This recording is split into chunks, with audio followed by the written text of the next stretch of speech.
আসসালামু আলাইকুম। TNN TV 24 থেকে সাথে আছি নাফিজের সহ। যুক্তরাজ্যের চিকিৎসা শেষে দীর্ঘ 4 মাস পর বিএনপি চেয়ারপারসন সাবেক প্রধানমন্ত্রী বেগম খালেদা জিয়া স্বদেশে ফেরার আনন্দ উল্লাসে ভাসছে বাংলাদেশ। তারই অংশ হিসেবে নারায়ণগঞ্জ মহানগর বিএনপির আহ্বায়ক অ্যাডভোকেট সাখাওয়াত হোসেন খান ও সদস্য সচিব অ্যাডভোকেট আবু আলা ইউসুফ খান টিপুর নেতৃত্বে মঙ্গলবার সকালে নারায়ণগঞ্জ শহরের মিশনপাড়া এলাকা থেকে অর্ধশত গাড়ির বহর নিয়ে ঢাকার উদ্দেশ্যে রওনা হয়। রওনা দেওয়ার আগে নারায়ণগঞ্জ মহানগর বিএনপির আহ্বায়ক অ্যাডভোকেট সাখাওয়াত হোসেন খান বলেন, ফ্যাসিস্ট শেখ হাসিনার আমলে জিয়া পরিবারকে নির্মূল করার জন্য খালেদাকে হত্যার জন্য জেলে রেখে স্লো পয়জন দেওয়া হয়েছিল। আজকে আমাদের জন্য একটা ঐতিহাসিক দিন। আমরা আনন্দিত, উদ্বেলিত। আমাদের নেত্রী সুস্থ হয়ে দেশে আসছেন, আমরা স্বাগত জানানোর জন্য এয়ারপোর্টে যাচ্ছি। অন্যদিকে সদস্য সচিব অ্যাডভোকেট আবু আল ইউসুফ খান টিপু বলেন, ফ্যাসিস্ট শেখ হাসিনার সময়ে কারাগারে রেখে বেগম খালেদা জিয়াকে খাবারের সাথে বিষ খাইয়ে হত্যার চেষ্টা করেছিল। আল্লাহর অশেষ রহমতে তিনি বেঁচে আছেন। 5 আগস্টের পর শেখ হাসিনা দেশ ছেড়ে পালিয়ে যাওয়ার পর খালেদা জিয়া মুক্তি পেয়ে বিদেশে গিয়ে উন্নত চিকিৎসা নিয়ে সুস্থ হয়ে আজ দেশে ফিরছেন। তাই খালেদা জিয়াকে স্বাগত জানাতে বিএনপি নেতাকর্মীদের সাথে সাধারণ মানুষ অধিক আগ্রহে অপেক্ষা করছেন। এজন্য আমরা এয়ারপোর্টে যাচ্ছি। তারপর কারাগার থেকে মুক্তি পেয়ে তাকে উন্নত চিকিৎসার জন্য উনি যুক্তরাজ্যে তা আমাদের ভারপ্রাপ্ত চেয়ারম্যান আমাদের রাজনীতি অভিভাবক সাবেক প্রধানমন্ত্রী খালেদার জ্যেষ্ঠ সন্তান জনতা তারেক রহমান সেখানে চিকিৎসাধীন অবস্থায় আসেন। সেখানে তার কাছে চান দীর্ঘ 2 মাসের অধিক। উনি উন্নত চিকিৎসার পর সুস্থ হয়ে আজকে স্বদেশ প্রত্যাবর্তন করবেন। সকাল 10:30 এসে ঢাকা জিয়া আন্তর্জাতিক বিমানবন্দরে অবতরণ করবেন। সেখানে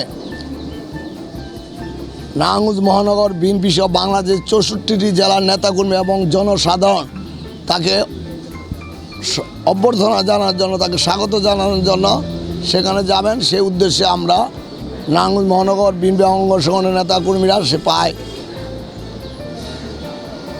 1/2 শতাধিক গাড়ি নিয়ে আমরা সেখানে তাকে স্বাগত জানানোর জন্য যাব। এর জন্য সকল নেতা আসলে আজকে আমাদের জন্য একটি ঐতিহাসিক দিন। আমরা আনন্দিত এবং উদ্বেলিত। আমাদের বহু প্রতীক্ষিত আমাদের নেত্রী দেশনেত্রী বেগম খালেদা জিয়া দীর্ঘ চিকিৎসা শেষে সুস্থ শরীরে আজকে আমাদের মাঝে আসবেন। আমরা সেই জন্য নারায়ণগঞ্জ মহানগর বিএনপির প্রতিটা স্তরের নেতাকর্মী, অঙ্গ সংগঠনের নেতাকর্মী আমরা তাকে সংবর্ধনা জানানোর জন্য, তাকে স্বাগত জানানোর জন্য আমরা এয়ারপোর্ট যাচ্ছি। আমরা একটা বিষয় আপনাদেরকে বলতে চাই যে বাংলাদেশে এই জিয়া পরিবার হচ্ছে গত ফ্যাসিস্ট শেখ হাসিনার আমলে সবচেয়ে নিষ্পেষিত এবং নিগৃহীত পরিবার। এই পরিবারের একজন সাবেক প্রধানমন্ত্রী যিনি